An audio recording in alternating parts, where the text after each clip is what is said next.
بسم اللہ والصلاۃ والسلام علی رسول اللہ۔ بیکاری اچھی عادت نہیں۔ امام طبرانی نے المعجم الکبیر میں روایت کیا ہے، حضرت عبداللہ بن مسعود رضی اللہ تعالی عنہ فرماتے ہیں، انی لامقت ان ارى الرجل فارغا لا فی عمل دنیا ولا آخرہ۔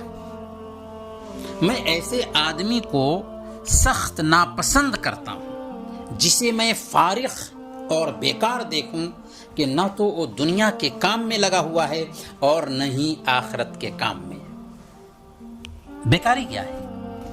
بیکاری یہی ہے کہ انسان کوئی پیشہ اختیار نہ کرتا ہو، یوں ہی بیکار اپنی زندگی گزار رہا ہو، اپنا وقت برباد کر رہا ہو، یا تو دنیا کے کام میں لگے ایک انسان یا آخرت کے کام میں لگے۔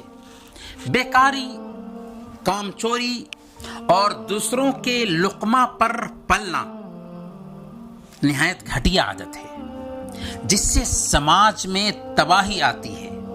سماج کو محنتی، جفاکش اور بلند ہمت نوجوانوں کی ضرورت ہوتی ہے، جو اپنے کیریئر پر دھیان دیتے ہوں، محنت کرتے ہوں، وقت کو کام میں لاتے ہوں اور اپنی حلال کمائی سے اپنے سماج، اپنے معاشرے اور اپنے گھر کو فارغ البال بنانے کی کوشش کرتے ہوں۔ اس لیے بیکاری گندی عادت ہے۔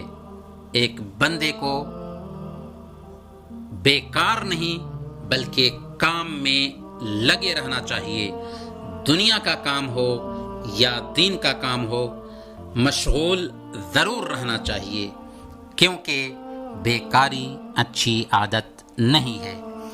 وصلی اللہ علی نبینا محمد وعلی آلہ وصحبہ اجمعین۔